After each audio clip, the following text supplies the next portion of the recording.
what I was missing is that I didn't feel enough. And what the Red Pill promises is these are things that help you feel enough. These are things that will make you feel enough. Something there is a good message, but it just completely warps into something wildly out of context, I think. They claim to understand women, but they actually have no idea how to hold down a healthy relationship, which I found was super ironic now I've left it. Don't you see this is such a surface level thing? Like, we're talking about characters in movies compared to all the issues that women face. You can tell he clearly doesn't feel enough, despite having a wife, 2 kids, an open relationship, and then loads of money from a successful business. Like, you have completed it, yet you don't feel enough. And the reason why you don't feel enough is because that's not the formula to feel enough. So you didn't actually go to therapy. Hello, Trauma Agora fans. Thank you so much for coming back for part 2 of our little Manosphere moment that we're having. Obviously, part 1, if you haven't gone and watched it, make sure you go back. Me and Nina absolutely have it out on what the hell that Louis Theroux documentary was.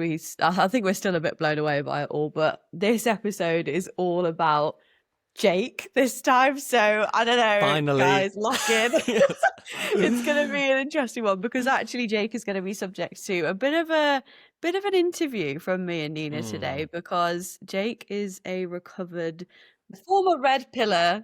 Jake Bristow is here in the building. Right, don't dox me. Following on from that. Yeah, literally. We've got our thanks for having me on, guys. Ever. Yeah.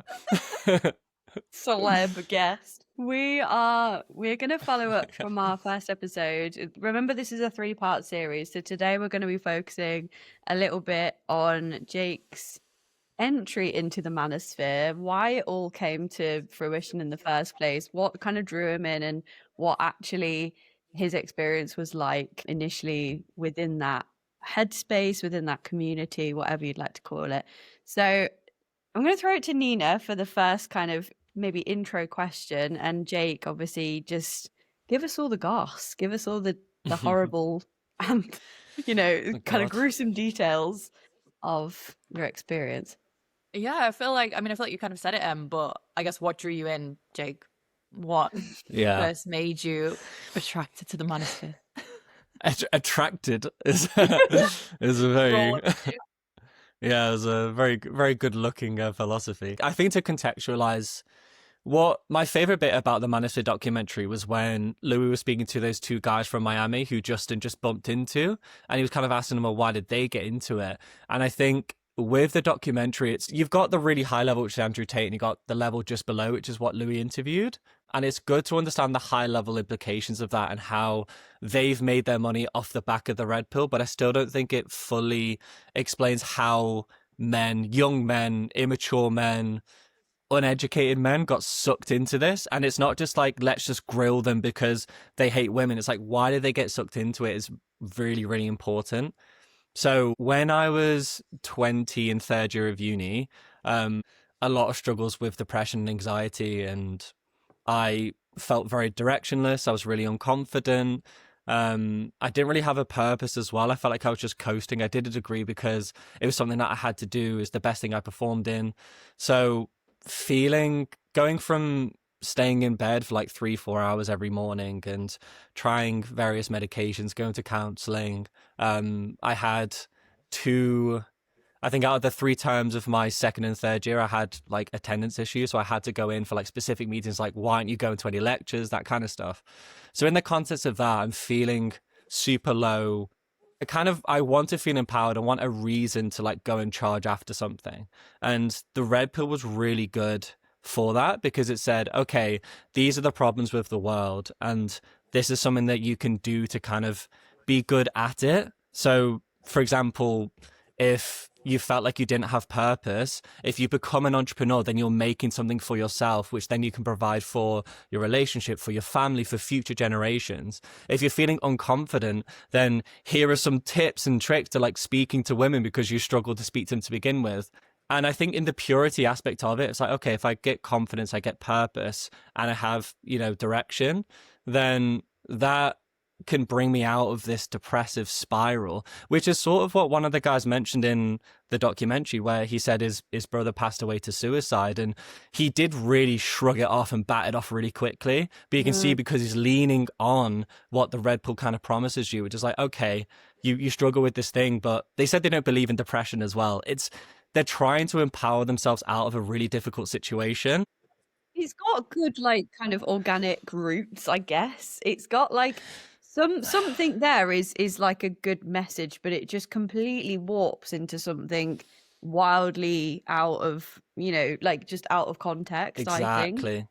Yeah, I watched an Instagram reel, and I can't think of his name, but he brought up a Mott and Bailey argument. It's common across intellectual debates, and basically you have, I believe the Mott is kind of the safety within a fort, and then the Bailey's like you reach further out into the defenses of it. And they use a lot on arguments where they have the Mott, which is, we want to inspire men to then start becoming, better providers and, become masters of their own mind and that kind of stuff. That becomes the safety net of it. And, speaking to, connecting to women, connecting to the community. And then the actual Bailey is all the dodgy stuff that they're kind of spreading out into, which would be anti-feminism, pro-capitalism. So for me, when they get attacked on it, it's like, oh, they claim to understand women, but they actually have no idea how to hold down a healthy relationship, which I found was super ironic. Now I've left it, of like, how can you claim to pick up women? That's fine. That's different. But surely that's way easier than having like a healthy, stable, fulfilling relationship.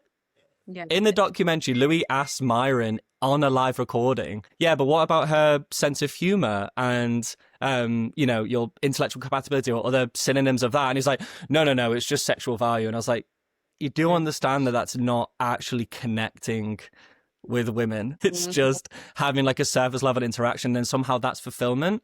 Something I've missed like a couple minutes ago is, what I was missing is that I didn't feel enough. And what the Red Pill promises is, these are things that help you feel enough. These are things that will make you feel enough. And then they're tangible things as well, which would be, talking to women, having purpose, and, making money that allowed you to provide. So, that's kind of the context of where I started, sort of the promises that it had, and then why I was sort of sucked into it to kind of pull me out of this depressive spiral. And to its credit, it kind of did. I also discovered Stoicism around the same time, which is great. Again, the Red Pill has leveraged Stoicism in a bad way, where it's like, how do you shut off these certain emotions to maximize your potential output, your productivity, dealing with rejection, like that kind of stuff. Like, again, I love Stoicism. It's such a pure thing. Like, my brand is demi-stoic because it's a lot different to what the Red Pill says it is. But Stoicism got tied really heavily to the Manosphere for a long time as well, because it's the same Mott and Bailey, where you have the safety, the purity aspects of why Stoicism is really good. And then the after effects that they've then expanded into and blown it out of proportion is, how do you use emotional repression to get what you want? So that's kind of the context of how I've gotten into this position. That's why when we first talked about Stoicism, Jake, do you remember all the way back in philosophy club? Yeah. That's the philosophy club at work. So cute. Yeah. That's why when we first had that conversation, that was my reaction against Stoicism, because it's been so like co-opted by Red Pill. I feel like whenever I hear about Stoicism, I'm like, don't want to know. Yeah, it has become a bit of a buzzword, unfortunately. I'm curious, Jake, like, do you remember the first piece of like Red Pill content you saw? Like the first thing that like drew you in? Or like one of? Yeah. Content. I have an example. I just wonder if it's like the very first example. It was someone that wasn't mentioned on the documentary. It's called Hamza. And if people... You've heard of Hamza, yeah. And it's interesting because I think he's a very interesting case as well. He was sort of in between, like, he was way more advanced than H's Tiki Toki and Justin Waller, but he wasn't quite at the level of Sneeko, sort of in between there in terms of popularity. And I just remember the way that he exuded his masculinity. And it starts with like self-improvement habits like journaling, gratitude, exercise, meditation. And one of the beautiful things that I took from Hamza was like, he always said like he put in his habit journal was to hug his mum every day. 5 or 6 years ago, I didn't really have physical, affection with my family. It was always like, oh yeah, they're there. We were all born in the same, genetic pool, whatever. But then afterwards and learning that, I was like, okay, I'm putting it in my habit tracker to go downstairs and hug my parents, hug my family. And then now it's become a staple within the household. So that was probably the first thing of like, that's a really pure thing. And I'm improving myself by having these habit trackers, by quantifying, I'm going to the gym and I'm improving this, and I'm meditating and I'm improving my mood, like all this kind of stuff. So that was the first thing. And then it kind of goes into like, well, what's the next phase? And then that's when it comes into, okay, how do you then become an entrepreneur? And then how do you learn to talk to women? Hamza has this play, his hero's journey. Hero's journey is a great way to describe stories of, you have your bum, something bad happens, he overcomes it, and then he becomes the hero. He always had a guy going into a bar, going into a club and, speaking to a girl and be like, oh, hello, nice weather today, isn't it? That'll be the bum. And then Hamza had a guy called Adonis. I can't remember, Adonis means something in Greek. Yeah, male beauty, desire, blah, blah, blah. It's like the opposite of Aphrodite, basically. Interesting. Yeah, so he used Adonis as the hero and like how he showed his confidence, and then talked about these three things, for example, that won the woman over, and then she felt so attracted to him. It's obviously leveraging those insecurities that a lot of young guys have of wanting to be attracted by the opposite gender, basically. Yeah. So that was probably one of the earliest examples of like, okay, it starts with self-improvement, and then it goes into, okay, talking to women, then it starts with entrepreneurship. But I think Hamza was probably one of my favorites that I listened to be honest. He was definitely more like pragmatic and practical, and using the hero's journey was a really good storytelling technique. But that was probably the first ones. And then you start tapping into your Sneakos and your Andrew Tates. I didn't really listen to Justin. My most toxic trait was listening to Fresh and Fit, because when they had their podcast, that they just interview girls from OnlyFans onto the show and then grill them for being OnlyFans girls. For me, again, like, it depends on the red pill influencer. They all used anti-feminism as a way to push their message. Yeah. And the reason why, what I understand it, is when you had your traditional nuclear family in the 60s or 70s, you had the man who had all the financial power and the legal power. And then the woman would just, provide the house and create a stable, settled environment for him. But now you have the rise of feminism and you have independency of women. Men no longer have financial power or legal power, because usually women weren't even allowed to be on the rights for land. So I think they've then been like, okay, how do we bring back this conservative narrative where it's really clear what value a man provides, and then it's also really clear that the woman is attached to him and then it's like everything goes through him in a way, and it's just a way of feeling super insecure about where you fit in the world. And then red pill has leveraged that by saying, okay, if you have power over other men, if you have power over other women, if you have power over yourself into a lesser extent, then that is you providing a tangible quality of influence on the world. So it's interesting, again, of seeing it now coming out of it. I know we're touching it more on the third part, understanding where it's sort of coming from, and the roots are actually quite nasty. How do I balance my emotional maturity in this relationship? How do I share the childcare? How do we both contribute to these things equally? How do I feel about a woman earning more than me? How do I feel about a woman having legal power as well? And I think the answer in the red pill is, oh, we'll just be super conservative and pro-capitalist, and it just put them back in their older places because it was simpler then. It's so crazy now, but at the time I was like, oh my God, yeah, that makes so much sense. I don't know how. I have a question, Jake, about the timing, because I saw in our notes about like when you got into this, and I saw you put 2020, I think, correct me if I'm wrong. So I was going to ask, was it also tied to COVID, like the lockdown, like being at home a lot, like having time to consume this content?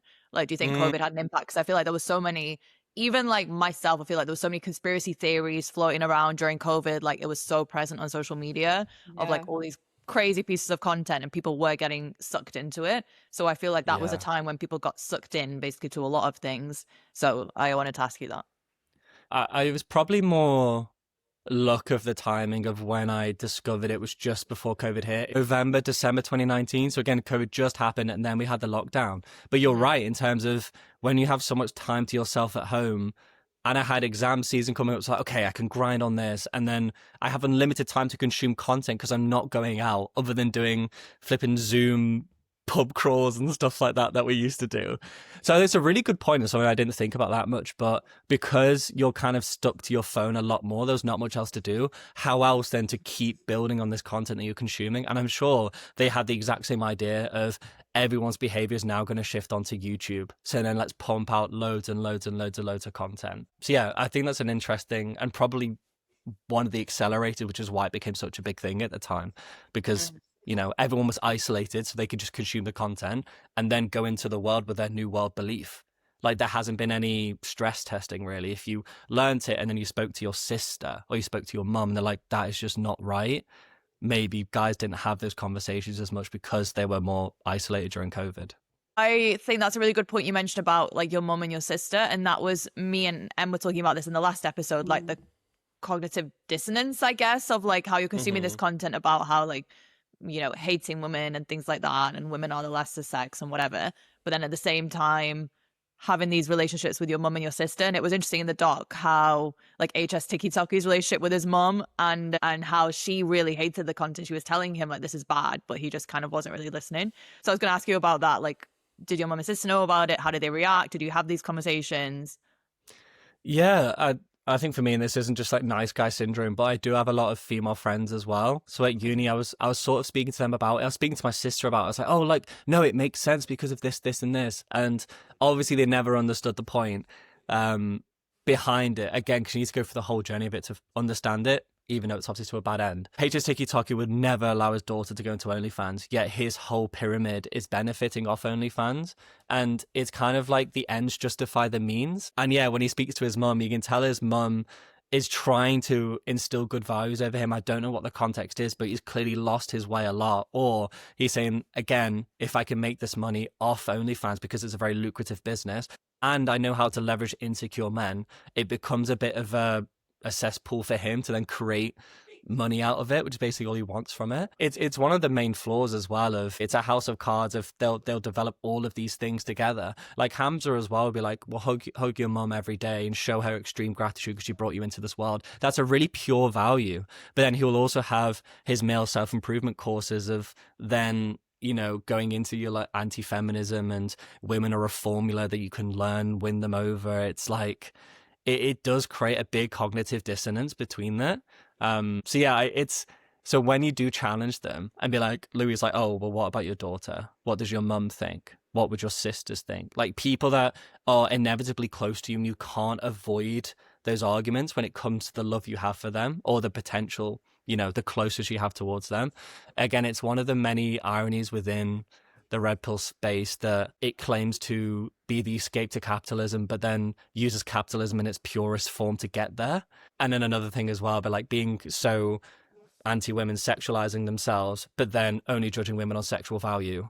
And yeah, the OnlyFans thing as well. Absolutely. Yeah, it's kind of like as long as the top 10 of us can escape it, then it's fine. And then it's the pyramid of, the tens of thousands to millions of men underneath that support it through little bits of money and leveraging their insecurities. It's really sad. And if it didn't make money, they wouldn't do it. I'm not sure if you girls mentioned that in the last episode. Like if it wasn't profitable, then they'd do something else other than OnlyFans. But I think it's a really good point about how family and close ones and friends, like if you bring up this stuff to them, especially people who've raised you like your mum, it starts to fall apart. They're like, there's clearly something not right about my argument here because it really doesn't sit well when you actually approach people that you're connected to emotionally.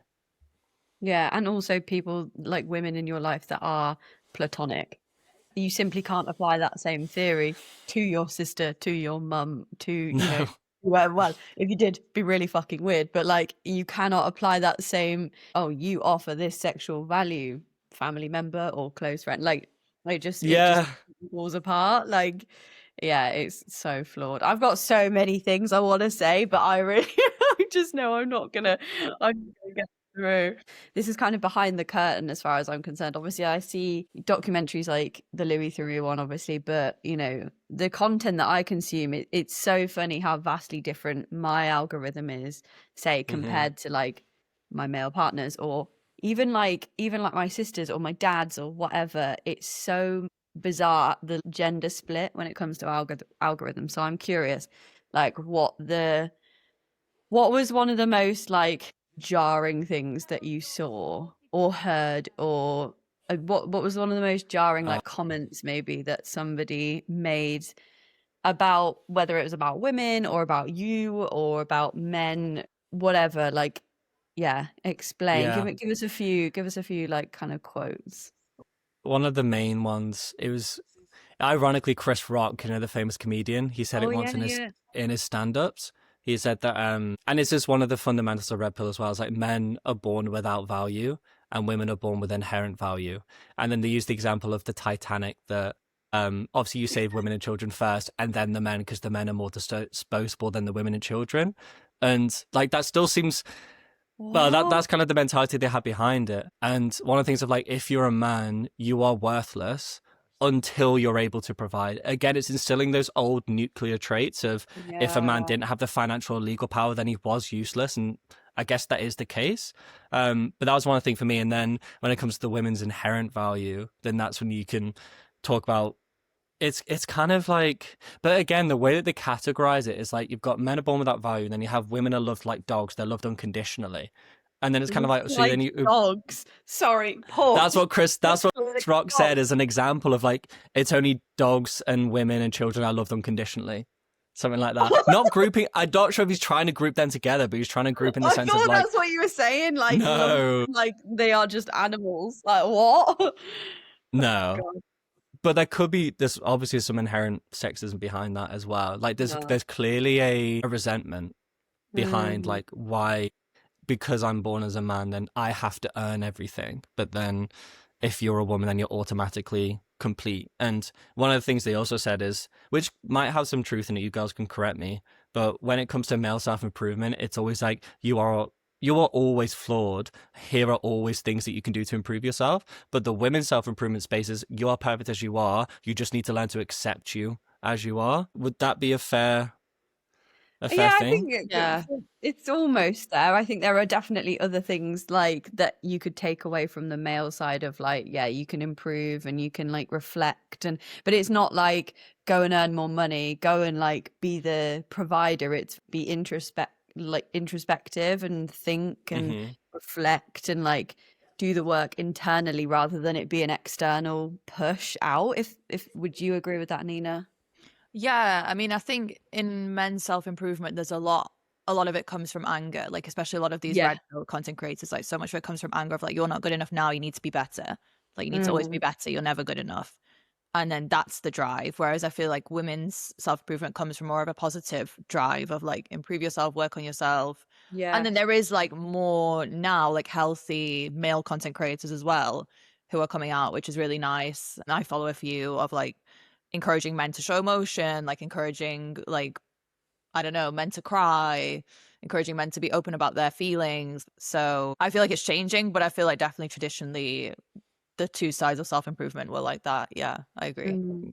Yeah. I love that point. It's like you're saying that men's self-improvement starts from not being good enough and learning to be good, whereas the women's start one is like you are enough, and it's learning like that you are enough. But It's it's really interesting at the same time, because my experience of like just womanhood has always been like there's that kind of push narrative of where women are just born to smash out a household and babies and just like you're fine just as you are, inherent value. But then at the same time, all I've ever grown, I mean, we all grew up in like the 2000s. It's like you're too fat, you're too lazy, you're too like you've got your nose is too big, your hair's not thick enough, like all of this shit.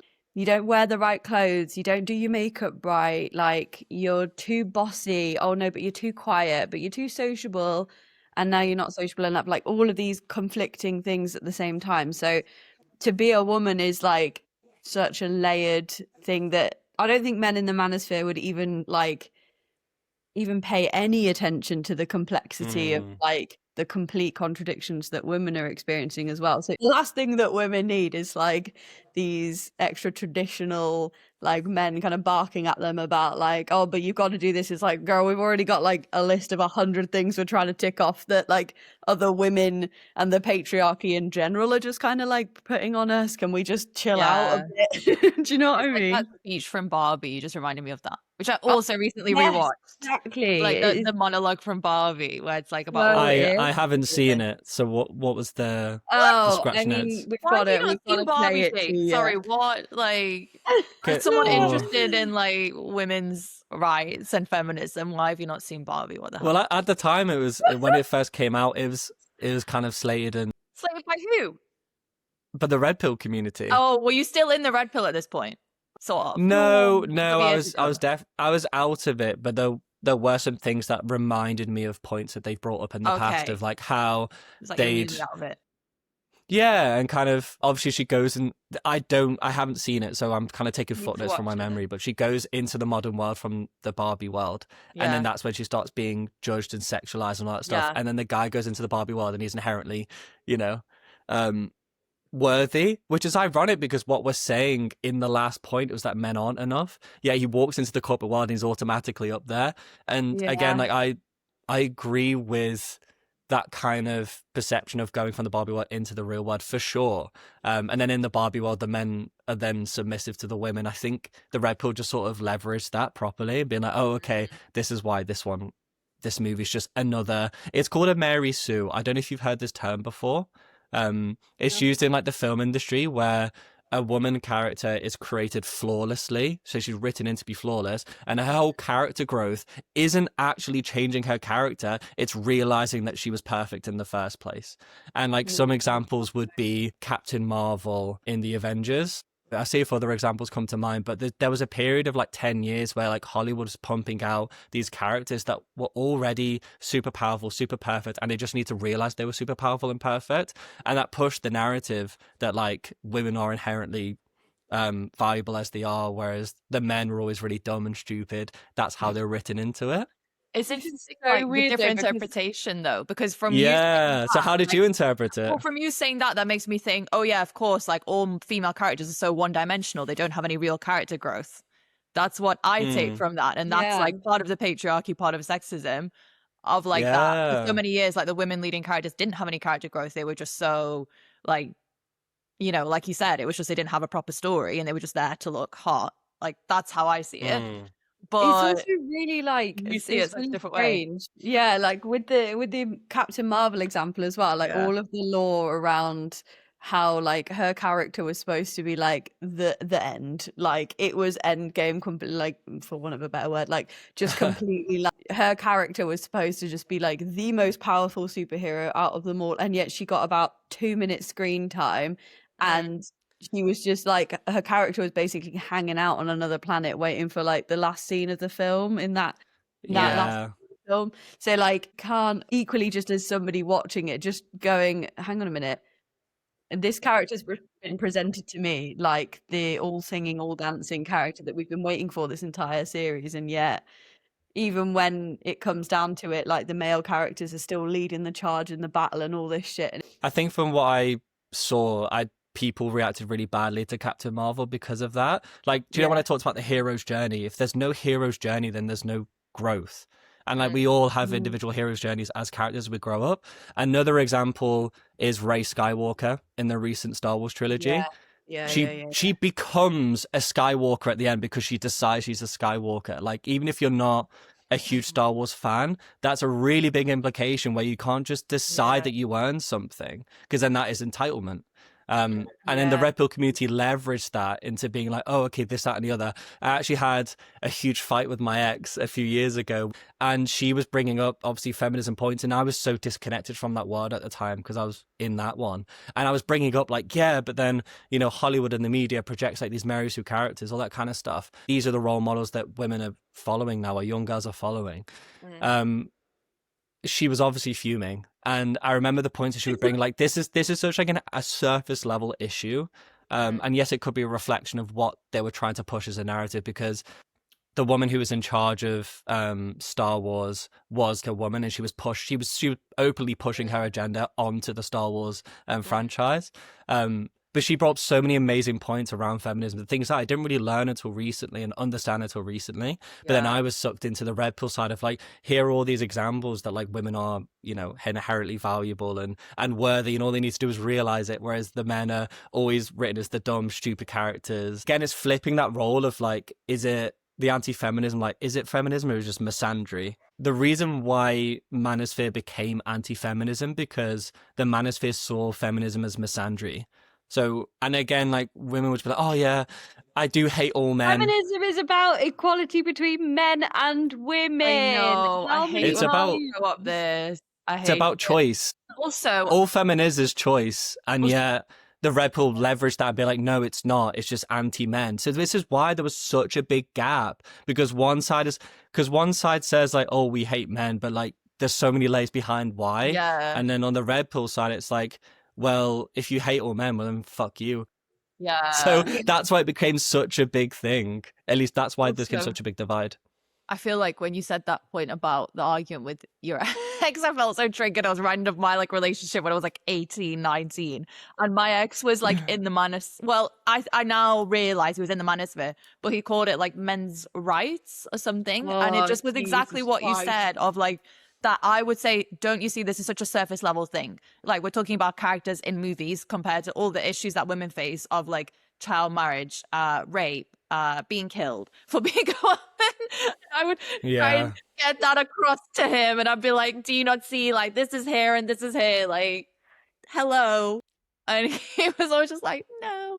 But Yeah. I feel like we kind of covered it a little bit. But I'm curious because you talked about what drew you in, like the whole messaging about like self improvement, purpose, like talking to women. At what Mhm. point do you feel like it devolved into like women? That was going to be hating. one of my questions. Yeah, like Yeah. where did it Like fragment? when did it shift? Talk to me about the pipeline. I think it came from it's kind of the resentment that came behind it of like why this is the way the world works, and this is, as like a man, it wasn't really changing the world, it was leaning into it and mastering it. So again, they claim to leave capitalism, but they just play it exactly for what it is. They claim to leave they didn't claim to leave the patriarchy, they try and enforce it. They claim to leave the patriarchy. Where the fuck are they going? Because I have Yeah, no idea. exactly. There's so many like little nuggets of memories that come in. I don't want to overload it, but there's so many things that they use to support the message. But the main thing is probably the resentment of women on how women choose men. In adolescence, obviously the boy killed the girl in the school, and one of the reasons he brought that up was the 80-20 rule. I don't know if you guys have heard it. I can obviously just explain it for the purposes of do. anyone listening. It's a series, it's a limited series, 4 parts. When they finally break his character and he starts to learn his psyche behind why he killed the girl, he mentions the 80-20 rule, and all that means is basically the top 20% of men are attracted to by the top by 80% of women, and then the bottom 80% of men are fighting over the other 20% of women. So it's kind of that unequal hierarchy of, so you need to get yourself into the top 20% to then be attractive to women. Do you know what's really funny about that whole concept, by the way, just as a quick note, is that is such a boy problem that they've created for themselves. Like Just literally created it, yeah. no one asked. group of women. Literally nobody asked for them to be No one like asked. fighting against no one each spoke about other. this.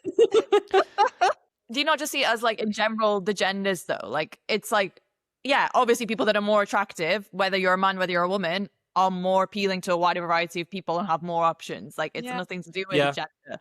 It's so interesting that like it's like we have the exact same thing. Like a supermodel is gonna have way more options than I think it's more like because the women are more the choosers and the men are more the chasers on average.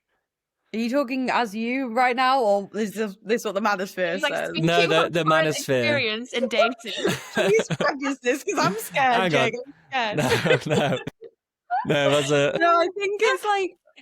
Have you ever heard of the concept of laughing someone into bed, Jake? Because that's Yeah. so that real. is- That's that Trust is me, literally I've what used that. No, I know It's that like I've got strategy. personal experience with that. Don't you worry. No, but seriously, that is, if there are any kind of rules They're amongst, that's true attraction. amongst people that, want to Yeah. attract a guy, it is really, especially for women anyway, I think. Yeah. It is all driven by personality and, a little bit of charm and a little bit of, charisma, whatever. But like, so much of like, especially for me anyway, I've dated some people in my time that have not been the most attractive, but they've made me laugh and they've made me like Emily's exes are watching this now, like dodgy looking people. Yeah, sorry. okay? Unsubscribe. I've done my charity work. So okay, real though, guys. so real. I feel you. I feel But you. like, the point is, like, for me, it's all driven by personality. If there Yeah. is, it's not even about exuding confidence either. Yeah, of course, that is attractive in a lot of cases, but to be able to have a genuine, authentic connection with somebody and know them and to hear them and understand them and see them, that's the most attractive thing, in my opinion. You can be, a little bit on the lesser looking side if you make me laugh. That's the whole, I mean, no offense Yeah. if you're But I listening to them. like hopefully your partner's No, not listening. he's bored, so I'm not going to say that word. Yeah, so you just backhanding Josh is your like, partner's. cut to the ball, like, what's the fucking mean? So Hang on, it just breaks the recording. I feel like that's such a big thing for women though, of like, for example, like I said, being laughed into bed and dad bods, for example. Like where is the equivalent for women? Like mum bods Don't even don't start that. exist. That's Like a whole that's not other a thing. conversation. That's not a Yeah. thing. But like like there was that massive trend on social media where like those women were saying, I actually prefer dad bods. Yeah, so it's funny our different views. The difference in it is that when Myron said that a woman's value is basically on their sex and their beauty, that I think that's the only thing that the red pill community cared about. And when they talk about 20% and 80%, they're only talking about sexual attractiveness. Looks. They're not talking about everything else that goes behind. Exactly, it looks like there's another branch called the black pill, and that's like where you get your looks maxing from. Oh my I've heard of God. looks Plot maxing. twist. Okay. Just say, I've not heard of looks, I've heard of looks maxing. All black pill is like you get privilege if you're good looking, so all you need to do is make yourself as good looking as possible, and then you will get opportunities in life. You'll be attracted to by the opposite gender or your preferred gender, that kind of stuff. So I think the reason that splintered off is because of this 80-20 rule. It doesn't account for who you are. Again, like Louis challenged Myron, is like, well, what about who she is as a person? Myron's like, no, that doesn't matter. Because all they're caring about is the very surface level attraction, which then makes you feel good enough because you're better than the other 80% of men and you're attracted to by 80% of women.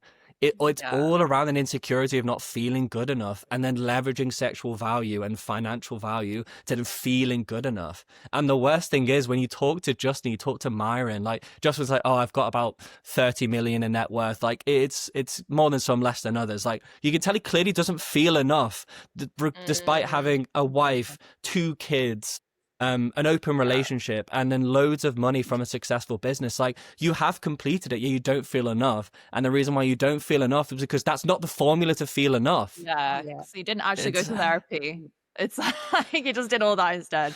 I feel like we have to wrap up in a couple minutes, but I have a final point or question. I guess, what was the most, because you mentioned about getting into the red pill and the things you heard, what was some of the most extreme like beliefs you heard about women? Like what were some of the things that were said? Yeah, it's probably like a better summary point of what I heard was around, women's inherent value, like women's entitlement. Like they talk about equality, but it felt more like misandry, and like they didn't want equal rights between men and women. They wanted women to be more dominant than men. So all those beliefs that were within it just creates such a big resentment and a big divide between men and women in like the manosphere and outside of the manosphere. That's when it becomes super toxic and became a big gender war. So I think those are the most extremist beliefs, were like they would, again, it's the Mott and Bailey. They had the safety of like, self-improvement, just becoming valuable to yourself because you don't feel enough right now. And then the Bailey, which would have been, the reason why is because women and the rise of feminism, destroying the nuclear family and that kind of stuff. Like it leverages really extremist views to, but then as soon as you challenge them on that, Justin and Myron, like you challenge their girlfriends and their wives, they're clearly not fully comfortable with it. They claim to be, but they're sort of like, is Louis believing me as I'm saying it? If you believe something, it shouldn't matter how. You're kind of waiting for Louis to kind of give you a nod of approval. And then as soon as you challenge those and break it apart, then they'll go back to the safety of like, well, no, I'm just trying to empower men. It's kind of that extremist belief of how it became defendable, yet still extreme at the same time. Yeah. All right. I think, should we start to wrap it up? I feel like we've got so much more we could say, but that's why we've got part 3. Like part 3 Exactly. is coming, all about I'm how so Jake excited. left the Manosphere basically, and like Thank what God. made him wake up, like what made him leave. Please don't hate Yeah. me in the comments. This middle, if anyone knows me from this middle part and that's it, please understand the context of it. Please wait I for have part grown. 3 before forming your full judgment on Jake. Thank God. Yeah. He Thank is God. Thank the he Lord. is a reformed human being. See you next We'll one. soon. Thanks, guys. Bye. Bye. All right, that's it for today's chaos. Thanks for joining us in the Trauma Agora. If you can relate, make sure you hit follow, send it to your mate who really needs to hear it, and come and find us on socials for some extra nonsense. We'll be back in 2 weeks. Same vibes, new existential crisis. See you then.